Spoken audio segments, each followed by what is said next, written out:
Stacy's back to share some more insights. So welcome, Stacy.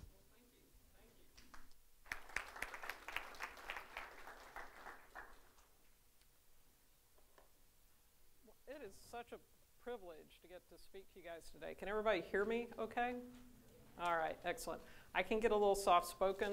If you think either you're losing your hearing or I'm not talking loud enough, please let me know. It is great to get to talk at NC State. It's great to talk to computer science because, as Lori said, I came out of this program. You guys, I feel a lot of empathy for you because I was in computer science as an undergrad and did some graduate work in it as well here. And let's just start with a word from the corporation. If you think you hear product direction or any sort of promises in here, you didn't at all right? No promises, no guarantees applied or expressed, but we will talk a little bit today about Watson. And I always tell people, and I've been saying this probably for the past 20 years, I have the best job in IBM. And if I ever start to feel like I don't have the best job in IBM, it's time to go find something else to do inside the company. And you guys, how many folks would one day like a career? There we go. That's why you're here, right? So we will try to talk a little bit. I'll try to throw in a few things to talk to you guys as NC State computer science graduates, hopefully soon, and talk to you about career and technology choices because I've been in the industry for a while. When I was at State, let's see, this sort of summarizes my NC State experience. I did borrow, Ken, a couple of pictures of the building. There was no campus over here. There was woods, basically, over here. Some of the streets I drove on to get here today didn't exist. And there was a new young professor who had just joined the department. His name was Mladen Vok. He was the new young Turk of the department at the time. And I spent my days kind of moving from my RA job because I was a resident advisor in Bowen. I lived on the top floor of Bowen, which I remember the elevator being out a lot, right? A lot, and lugging particularly laundry from the machine down in the ground floor up to the top. And you would think for all that I would have been in phenomenal shape, but for somehow that escaped me.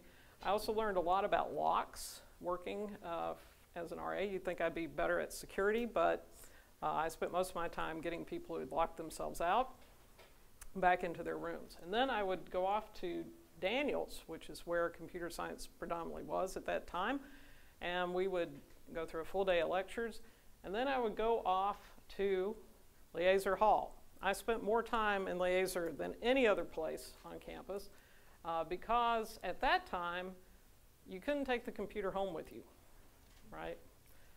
You went to where the computer was. And we're going to talk a little bit about how that has changed a lot and how that sort of change is going to happen in the business that you're about to embark upon. You're about to become programmers, software engineers. You're about to enter the world of IT.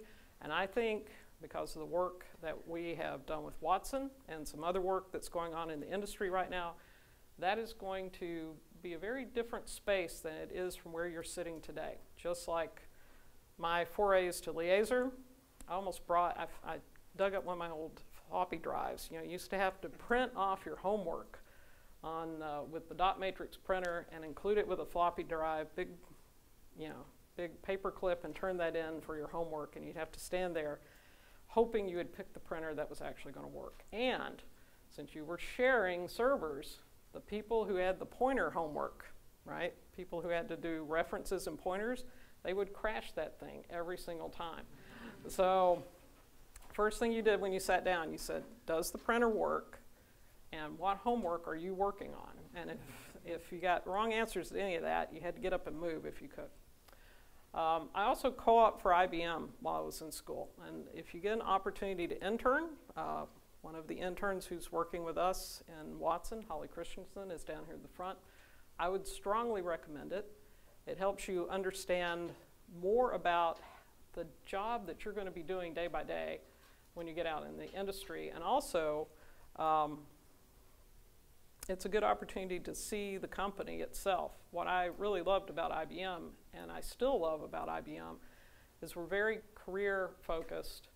We're very interested in growing talent inside the company, right? So we're not looking for, you know, let's bring this person in and then, you know, maybe 5 or 6 years from now, we'll have to, we'll see what they can and can't do with that. Don't worry, we got it. All right.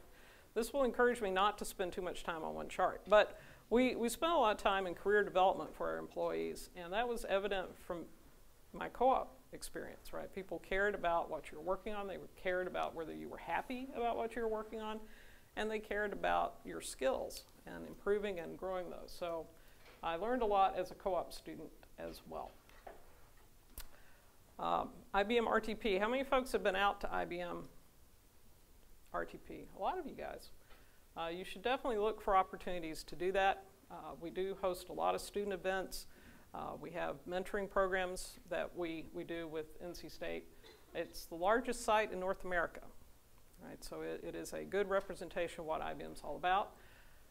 We are also very big on patents, and Rtp people are on 12% of those patents. That's a huge number.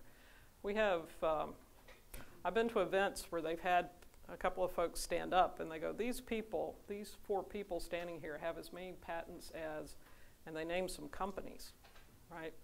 We strongly encourage our employees to patent. We strongly encourage innovation, and Rtp is a good place for that. Lots of people on boards, Agile Space, and I think for you guys, this might be particularly interesting. About 1/3 of our folks have been with IBM less than 5 years. So it's perhaps not the IBM you've come to know and expect. We have a lot of new young folks in the company. They have wonderful activities planned. I haven't quite figured out how to hijack some of these, but I'm going to do it one day. For myself, I did start out, the family was quite impressed that I got a job breaking things as a co-op student. I was in testing. And I was really good at it. I can break anything, really. It was a talent. The developers would come by my cube and say, you need to take a long lunch today. We're dropping new code, and we don't need you finding all the bugs and writing them up for us. So you're going to a long lunch. And I'm like, yeah, make that happen for me. And you know, so we had a good relationship. I went into software engineering tools. I built tools for software developers. I learned a lot about good software development through that process. And then I took a short career detour into map making through GIS. That was kind of interesting, but not really my core strength. And then, and this is always the part when people ask, how did you plan your career? I didn't plan my career. I went to things that were interesting and I thought were good jobs. I ended up on WebSphere, which turned out to be the fastest growing software product in the history of the company. And that's a lot. We've had some really good software products, and that one took off. And that's also where I picked up performance and capacity planning, learning not only about how to build software, but how software sits on computers, how it sits on data centers, how you can get the capacity you need to get through Black Friday, which is when I ended up with the retail team. And helping people start their planning early in the year to meet the demand later in the year. Because at that time, we didn't have cloud. We had the concept of, you know, all your stuff's in your data center. And these poor souls who just a few months ago were worried about point of sales terminals now have to figure out how to deal with a high transaction, high volume website that's generating millions of dollars of revenue for their company if it will only stay up. And so, and you have a very short window, and people don't come back if things go wrong. So, a lot of fun, a lot of stuff on the line, something that no one had ever trained me to do. I had to sort of learn it. A lot of folks inside IBM who were happy to help me with that, and really enjoyed that experience, except for times when it wasn't terribly enjoyable, but that's another story for another day. And then on to Watson. And the reason I went to Watson was this seemed like an opportunity to really deal with the next wave of computing, the next wave of change that was going to come through our industry, because we really are in the throes of a new revolution here. Again, when I started, you had to go somewhere to find the computer, or you had this big honking device with very little power that sat on your desktop. And when they first started selling home computers back then, do you remember what the rationale was that they gave you that you would probably want to buy one? There was recipes, right? Right. You're going to put your recipes on this. The killer recipe app has never shown up. I think we're kind of at the point where we could do it with unstructured data, but you know, people got these things and said, I'm not sitting here typing in all my recipes on this thing. This is nuts. But playing games, that worked out really well. Taking care of your financials, that worked out really well. And then the network itself began to improve dramatically. We went from call-up to other types of network into your home, and that opened a whole set of opportunities for what we can do with computing. And now, you know, I've talked my mother into giving up her much-beloved flip phone just a couple of years ago. Like, I love my flip phone. I'm like, well, what if I could get you a computer that has a phone on it that you could carry in your pocket? Ah, that's what we have, right? We all carry around a computer with a phone in our pocket. And that's changed everything. Now, interestingly enough, we're busily pushing our data back into places that are remote to us, but we couldn't do that before. The software, the network, many things have improved that allow us to get there. And so that's the next frontier, right? We have this data that we're generating with all this new capacity and new devices that we have available to us. And what are we going to do with it? How many folks saw the 60 Minutes show with Watson, the episode that featured Watson? Okay, so, well, that tells me a lot about their audience segment. So one of the highlights in that show was the UNC oncology program. So UNC Health, just over there, uses IBM Watson to look at the thing up in the upper right corner, new cancer articles. There are, thankfully, a lot of people spending a great deal of money trying to solve the problem of cancer and looking at different treatments and different options for different types of cancer. And the way this is traditionally handled in a hospital, if your loved one or yourself end up in that terrible situation, they get as much information about the cancer as possible. What is it? Different parameters about it. It's genetics as much as possible. And it goes before something called the cancer board at the hospital. This is a team of doctors who are trying very hard to keep up with the latest research, to think about how we could best treat that. What is available? What are new treatments, new ideas that we could use to solve this problem, to help you get better? And what we did with them with Watson is we took these articles that are being generated and we trained Watson how to read them and how to understand the parameters of cancers that would be fed to it.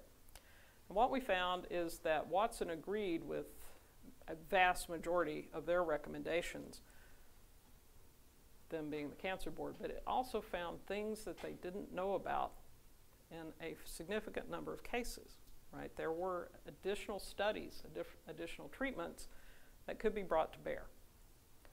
And so what's the risk of not understanding all this data that we're generating, that in the case of cancer research, that we're spending a lot of money trying to defeat this terrible illness? Well, it's missing opportunities, right? It's missing opportunities to crush this foe that we have. We also have a lot of video that's coming, right? 500 hours upload every minute. This lecture will only seem like it lasts 500 hours, so don't worry. You know. So what do we do with video? Wouldn't it be great if we could search not only some information, that some company has hired someone to watch the video and type in tags and various things, but wouldn't it be great if we could index on the video itself? And we have been involved in that work using video from TED Talks and other places to not just look at having a human annotate it, but to have Watson itself listen, understand the language, and annotate. So the unstructured data that we have available, we're slowly starting to break that down and get a better understanding on it, because this data, strangely, does not march in and line itself up in a SQL table, right? It's not been terribly cooperative that way. A lot of it's unstructured, a lot of it's in formats that we've never considered before, a lot of it is coming in enormous volumes. Oh, wait, there we go. All right. So the interesting thing about humanity is about our problems, right? As we encounter things that are problematic, we have too much that we can handle on our own, or we have opportunities to spread out into different places, something comes along to help us, right? So we went and played Jeopardy, and you're going, okay, how does this come about? So this is another thing that you guys might be interested in, particularly those of you who are looking for PhDs or advanced degrees that would lead you to research, is that our research organization thinks about what do we have that's kind of close to a place that if we really set a hard goal for ourselves, we could move forward. We can move the science forward significantly. We feel like things are coming together, but they're coming together in different streams. How do we pull those streams together to move, to make the leap? And this was bold. They said, we're going to teach the computer to play Jeopardy. I can't play Jeopardy. Have you ever, how many folks have sat and played Jeopardy? Again, market segmentation. You got to go hang out with your parents. Come on. This is a holiday treat at the house, right? We all end up watching Jeopardy and trying to guess the answers, and not easy. So do you guys know the format of Jeopardy? Right? You are given a fact, and you have to respond in the form of a question. Is there any limit on the topics that are involved? No. It can span, you don't know the topics that are going to be present. It took us 4 years to prepare. That's a bit of a misnomer or a misstatement because some of my colleagues who were involved had worked in natural language processing and other things for most of their careers, right? So we had been studying the science for a considerable period of time, but 4 years out, we decided, let's set a challenge for ourselves. We're going to be a contestant on Jeopardy. And we had to audition just like any other contestant. No special treatment because we're a computer. And Watson was actually at that time 4 computers, 4+ computers. It was an array of computers that were built to respond to Jeopardy. We've come a long way since then. And that's one of the things that we were multiple computers that responded to a fairly specific test case. Our next goal was to make this technology available to business. And in order to make the technology available to business, you have to kind of strike a balance, right? And if you guys have, how many folks are studying AI? Okay, my first exposure to AI was here at NC State. I took a graduate class in it, and we had a problem that we started the class with where we were trying to get the AI through a probability engine to treat a set of data like a mathematical plane. And it was supposed to walk the plane and come back and show us all the edges and all the pieces of that plane of data, except, I thought, well, this is great. You just turn it on at night, let it run, and in the morning, it prints out all these parameters, and you can demonstrate that your AI was able to transverse this plane of data. Except there were these little potholes of probability in there where he would tip into this like little donut hole, and the probability wasn't robust enough to get him out of it, so he would just sit there and spin in this little donut hole.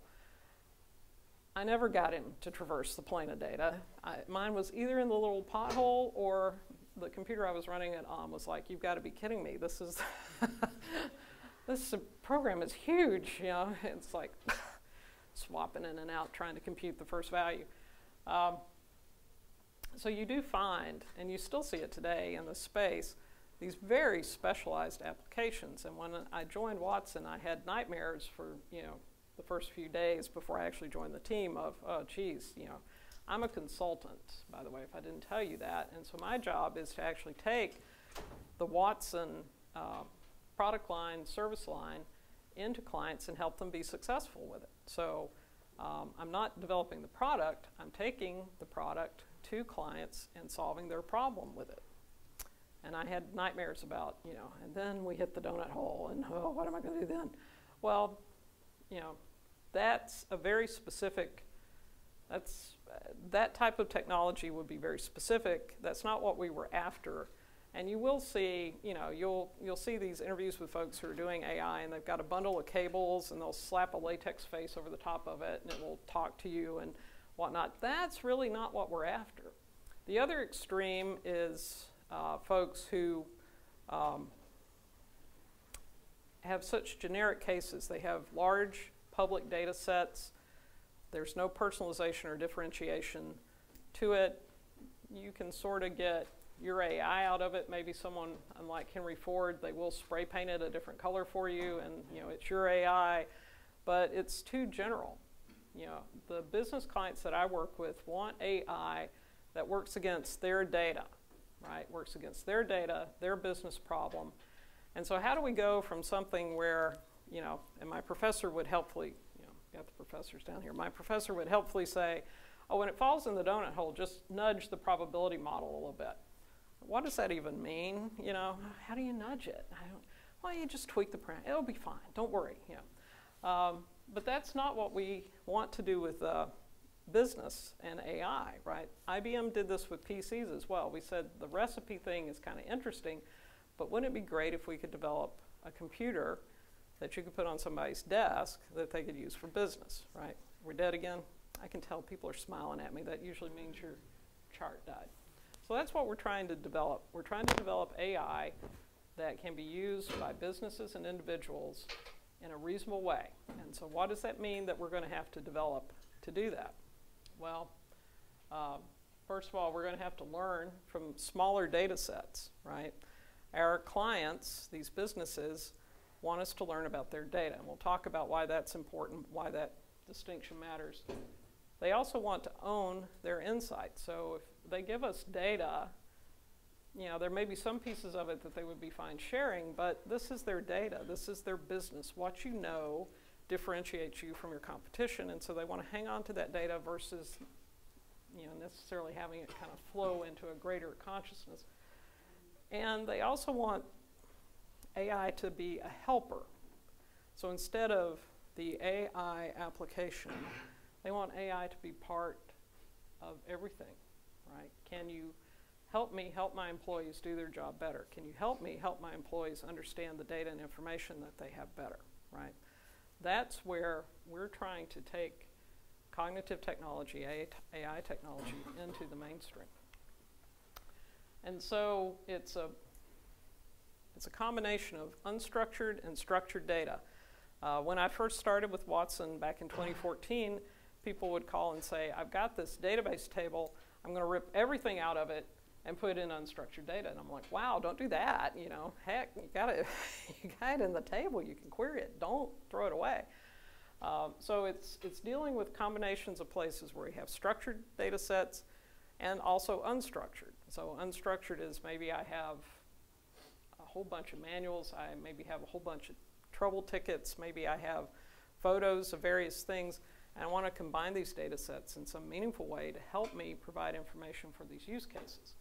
Also, We may need to do some transformation on that data because not everything that you have in your data set is going to be particularly valuable for your business case. Now, one of the things that my team spends a lot of time on is helping people find the right business case, the right size of data, the right application to apply AI.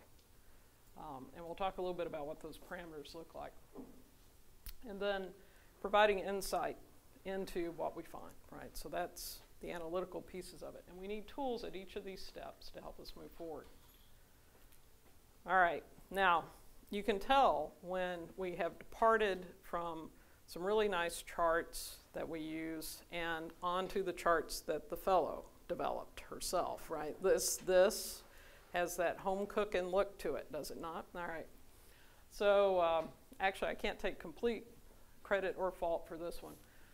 But what we found when we went out and started working with clients is that not everybody was wanting to play Jeopardy with their data, right? So after we did Jeopardy, we developed Watson as a couple of applications, Watson Engagement Advisor, Watson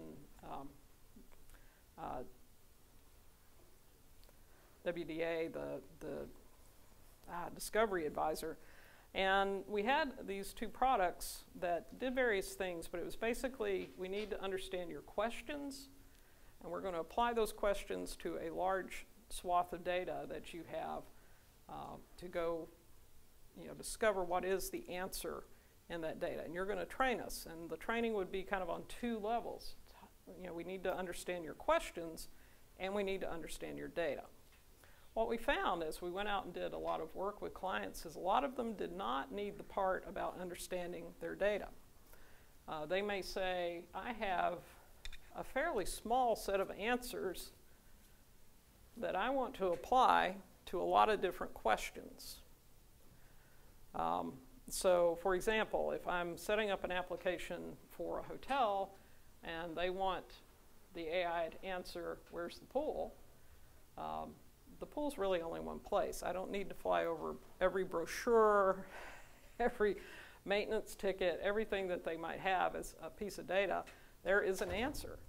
Take a left at the elevators, right? Or take the elevator down to the lower floor, or whatever. There is an answer. In some cases, how do I print a W-2? Perhaps HR says, this is the answer that you need to give them, right? In some cases, your corporate attorneys may feel like this is the right answer to give them. We also found, as we were doing conversations, that pulling random pieces of text out of various documents, even though it may be the best answer to that question, is not the most conversational way to operate. If you say, hi, Watson, and Watson goes, hi back, and then you say, where's the pool? And Watson goes, the pool is constructed using a special concrete process. And that's something, and we may eventually get to the part where we tell you how to get there, but it's not terribly conversational. Also, it's not terribly conversational if I change verb tenses in the middle of our conversation. Hi, where's the pool? The pool, take a left at the elevators. What time does the restaurant close? The restaurant founded, and again, off it goes into some spiel. So we found that there was a whole set of tests or a whole set of use cases that wanted nothing more than for us to understand the various forms the question could be in, right? And provide an answer, an intent, based on that intent, answer that question, right? Now, we did find that there are places where we have conversations that have very nuanced, large data sets. So how do I clear the paper jam in this particular printer? Well, that with a duplex sorter. So who knows? They may have thousands of different models, and they may have dozens of different options. And so they want me to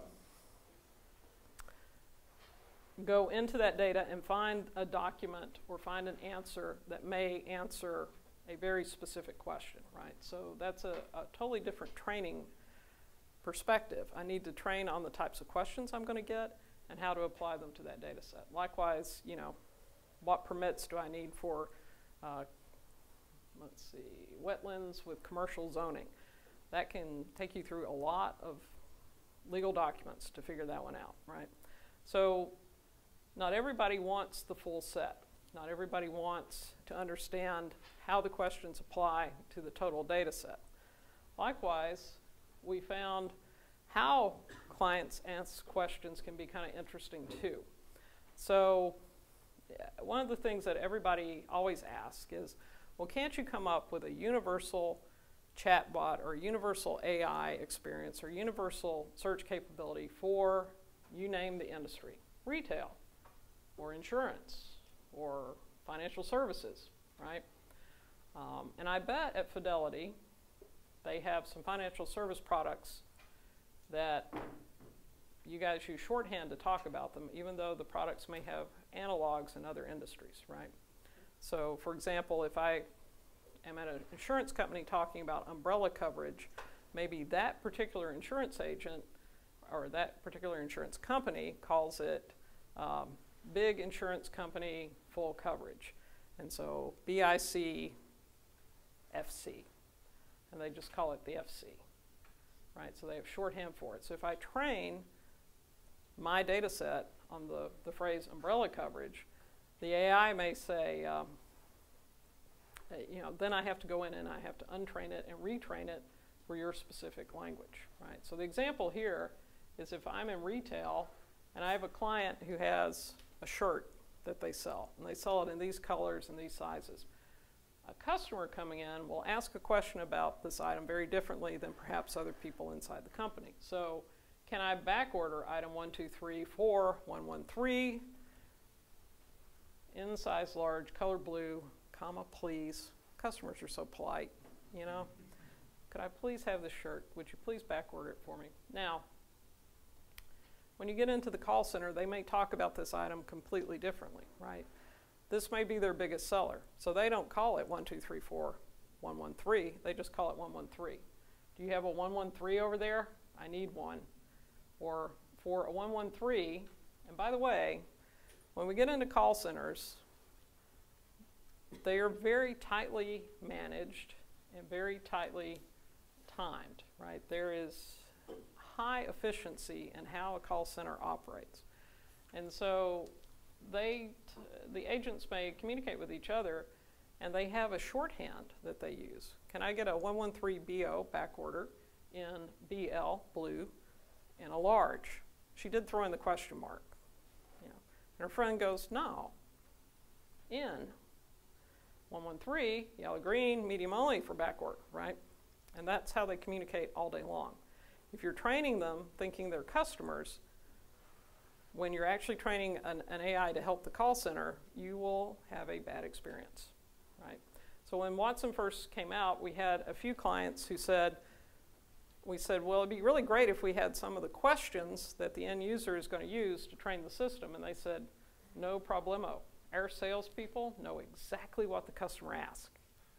And so they went in and they manufactured some questions, and the customers never asked them, right? I don't have to know specifically how they ask them, right? Because I'm going to train the system to operate on a variety of different styles of asking the question, but it would be awfully good to know what they're interested in and some general things about how they might ask for it, right? So learning how the end user operates was a big part of understanding how to make Watson successful in the field.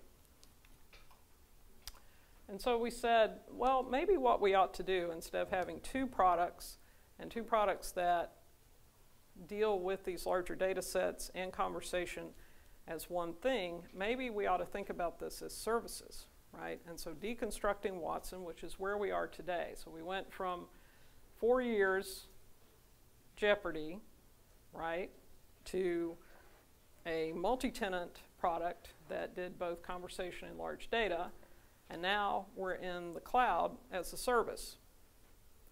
And it's a deconstructed service. So I have things like discovery, which can handle very large data sets, unstructured data sets, and help me find information in them in a cognitive way.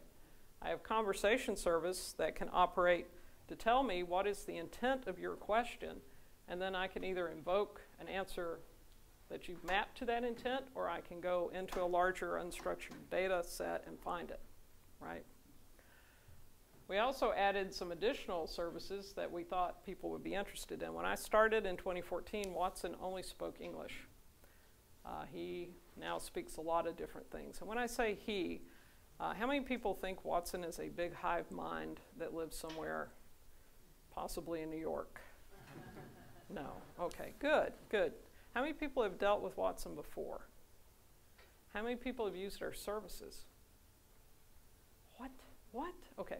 So our services are available on Ibm Cloud. And Ibm Cloud has different options that you can use to look at these services in an account. Also, it's not your traditional software. We don't, you know, we're looking to be on a services model that as you get more successful in building and deploy apps, right, and draw more traffic into it, that's when we're looking, you know, we have a pay-go model for that, right? So you guys should go out on Ibm Cloud and look at our services.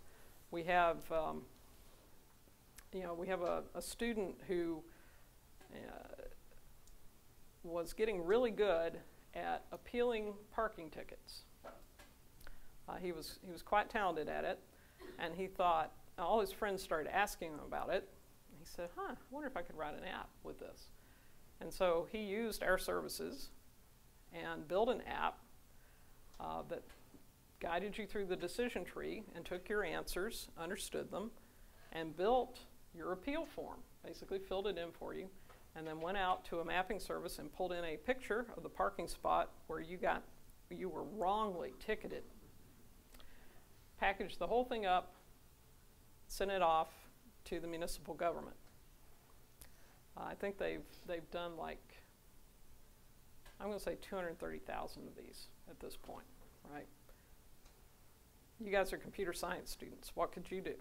You know, what could you do if you had, you know, if you were looking at AI, looking at cognitive technology? We've also added some things like empathy, personality insights. Not only do we want to know what you're saying, but we would like to understand if you're upset while you're saying it, right? Does your tone change? Does your voice change? Do the words you use make us think that you're becoming frustrated? Which is about half of the conversations I have involving, stay away from that. So now, if I can handle both these cases rather efficiently. If I have short tail, where I say, turn on my headlights, and by the way, we just announced a partnership with an automotive company where you can take a picture of a button in your car and say, what's this for?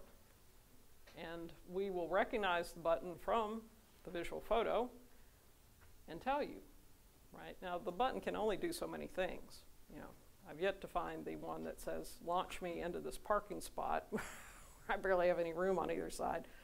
So it can only do so many things. So that's a short tail data problem, right? That's a very well understood answer. It's going to be based on what buttons you have in your console. The other piece of it, which may be, you know, troubleshooting something. So my exhaust is making a rattling noise, or you know, I'm trying to fix this piece of equipment, what do I do? I want it to perhaps scan a larger body of answers and come back with the ones that it thinks are most applicable to my situation, and that requires a little bit more learning and training, right? So we can handle both, and we can handle both with the services, and you can focus your training on your end users, your data set, your client. And that's a little bit different than where we started, but infinitely easier than training it to do Jeopardy just a few years ago, right? So we're trying very hard to bring the technology to a place where it's very usable and can be incorporated into a lot of everyday scenarios. And I mentioned the visual. We have made some acquisitions. One of them involved visual search. We can evaluate pictures relative to training. So the example over here is a series of accidents and their causes, motorcycle involved. The picture of the motorcycle was kind of a dead giveaway on that one. But we can train flat tire, undamaged vehicle, vandalism, not only providing you a search engine that, or a visual recognition capability that looks at photos that you provide relative to a whole vast sea of photos that may be out on the web, but looking at photos that are interesting for your business and training the system against those photos, right? That's what we want to do. Focused cognitive capability. So we've also worked a lot on the tooling because, again, the trick here is not to have, not to need super duper data scientists every time you do anything with your cognitive or your AI, right? We want to be able to manage it from a set of tools that an average person or someone who's trained in how to do the training could deal with fairly quickly. So if you're an expert in call center for automotive claims or retail data or whatever, you're the person that we want to do the training. And so how do we provide tools that help you train and understand your particular documents the way you understand them? And so we've spent quite a bit of time working on Knowledge Studio. And this tool allows you to tell us inside a document, here are the kind of words and kind of things that I want you to understand about this. This is sort of building your lexicon, your understanding, your training around your documents, teaching us, and doing it in a friendly interface over a fairly small set of documents. This is also the thing that Holly is busy working on with us, right? Because, and here's the part, computer scientists. How many computer scientists do we have, by the way? Just rogue engineers. How many of you guys snuck in? All right, there's a few of you. All right, very good. So the problem we have right now is you need a computer scientist to get to your data, right?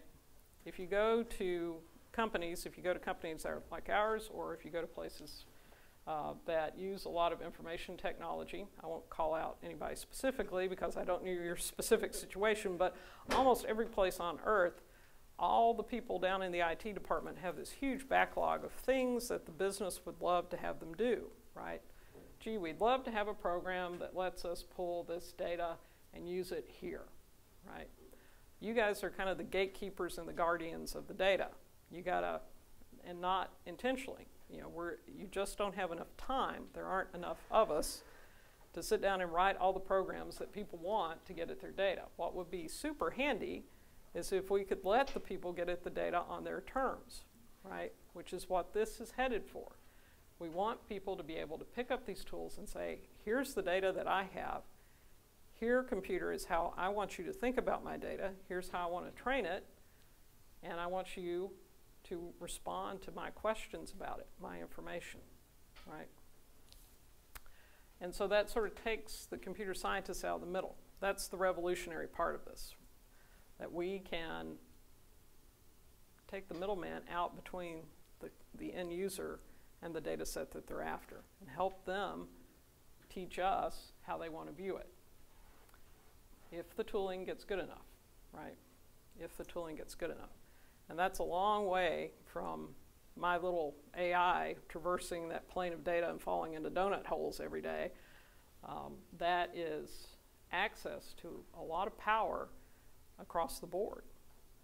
Wouldn't it be great if you had an AI that understood your financials, right, and could advise you on, hey, last time you bought one of those, remember they sort of messed up and we had a problem with it, and it understands you and your specific scenarios, your medical history. That would be pretty awesome, and what we're hoping to start building out. So, we see this as part of a story, right?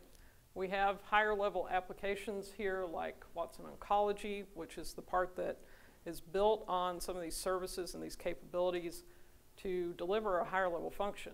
I want to understand this data relative to cancer research. IBM Risk and Compliance, we now call that compare and comply. So if I can understand large volumes of data and questions asked against it, wouldn't it be kind of cool the next time someone puts a contract in front of you to buy something, or a contract in front of you for employment, if you could feed it through a system that says, tell me, what are all the terms here? Right? What are all the terms? What do I have to do? And help explain that to you. And later in life, if you're working for a large company and you're signing contracts, wouldn't it be kind of cool if you could have it look through this contract and tell you, or look through a bid or a proposal and say, you have answered all the terms, or here's how you answered these terms. Right? Pulling apart these giant complex documents and helping people understand them. And so we also have the cloud infrastructure itself. IBM is doing a lot of work in cloud and how that supports some of these applications and things that we do above. So we talked a little bit about compare and comply. This is a little example of it. It understands from, what's that up there? What kind of document? PDF. Now this isn't like the ugly kind of PDFs that, someone took a picture of it while galloping through the room and out the other side. But it's a fairly well-formed PDF. We can ingest it, break it up into obligations. Here's what you have to do. Here are the rights. Here are the things that are kind of nebulous, the rules of the road things. And here's how you're doing against those. Right? Pretty handy stuff. All built on these services that we orchestrated from understanding data and questions. And of course, we're going to have different folks here. I'm going to scoot this along so we can get to some Q&A. We're going to have data scientists, engineers. We have customers who have people who come in every day and look at, here are the questions that we got. How did we do with these? Is there more data that we need to add to the system? Do we need to change answers based on things that are happening, events and occurrences? So this is a new job that's never existed before, right? How my system interacts with human beings, how's it doing with the questions, how's it doing with the answers? And I'm a consultant, and so I'm not developing the services, I'm trying to figure out how to use them. How many folks have ever heard of design thinking? A few of you, right? So design is huge out in the market these days, and understanding the principles of good design and being able to speak about design thinking certainly would help you. We have these things called garages, where we bring in clients and we use the techniques of design thinking to better understand their projects, their data, what they're trying to do, right? Because AI systems, in case you haven't noticed from all the charts that we just went through, they live and breathe off data. And if you try to pick a place to do a project where the data is very thin, it can be really tough, right? If you try to do a project where you don't have a lot of people coming through, so you don't get good training data for it, that can be kind of thin too, right? So sometimes folks try to de-risk their project by picking a small area of their business. We're just going to do AI about this little thing. This little, got the whole fruit bowl, we're going to pick one grape. One grape, that's all we're going to do AI on. Well, we need, through the garages, we can help design and show the client, here is a set of projects potentially that are a good fit for cognitive and AI in your organization. Also, we have been in the field working with clients enough that we have developed our own solutions. We have our own solution assets that people can call us, we can deploy quickly and get assets and solutions stood up for them in a few weeks. And we also have experts that we can send out in the field, right? So if you have a very large unstructured problem, we have experts who are good at going out and tackling that one-on-one. So a couple of stories. one of the questions I got a lot in 2014 when I joined was, is this stuff real? Do people actually do this? And the answer is yes, this stuff is real. And IBM was, you know, again, the thing here is taking this out of a very cloistered research environment where AI lived before. Everybody had heard of it, but who was doing well with it, and who could take this to a business solution? Well, IBM has taken it a long way, right? And we have clients. We have an oil and gas company that we work with out of Australia. They do a variety of oil platforms, but some of them are offshore. They picked a platform that they had 1 million documents for this over its 30-year lifespan. Because here's another moment. Here's another engineering moment, right? So you're going to get out into the field, and not everything you work on is going to be stuff that you started. We call that greenfield. It's never existed before. You're the first to build it, and that has a lot of advantages. You can sort of do with it what you want, right? Whatever you want. But what you will typically find is that you end up owning something that has already been started.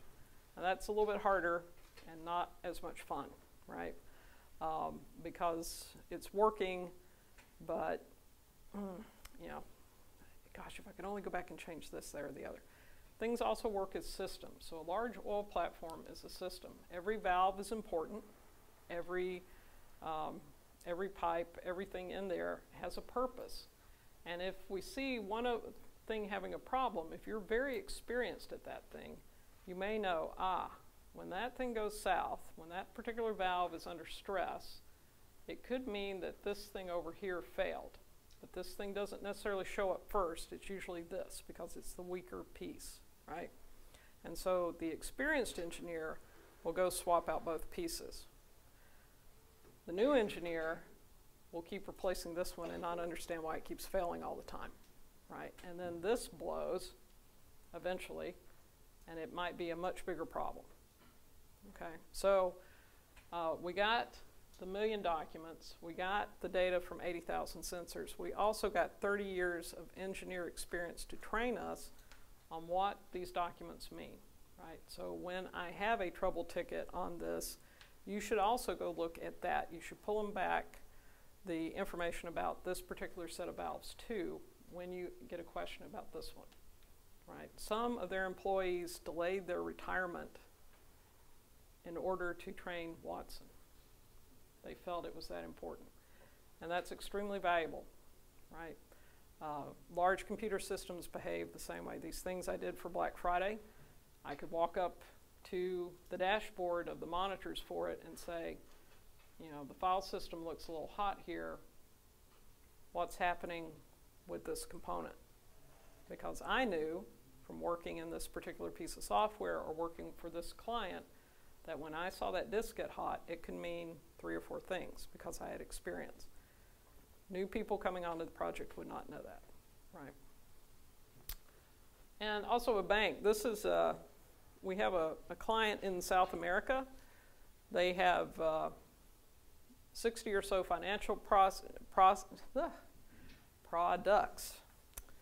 that that they sell to end user consumers. They have branches, they have employees, and trying to understand these products. When you come in and say, I want to plan for my child's college. They can type in some information and Watson helps them. Almost. It's thinking. It said, it's getting close to 7. You should stop talking now. Hang on. Oh. Oh. That was my ace in the hole. You got a quick glimpse of it. Dang. All right. So it's in Brazilian Portuguese. We have a lot more languages now than when I started. Variations on Spanish and whatnot. Portuguese, a lot of different languages that we work with to help the person at the bank pick the right product for you based on your criteria. And we're working with you guys. Puppies, you know, a chart with puppies. My goodness, what could be better?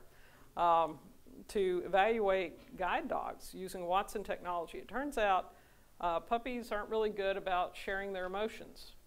So The animal can be under stress, but it looked perfectly happy. But by picking up some sensor data and other behavioral data from the animal, we can tell that that puppy is kind of stressed out.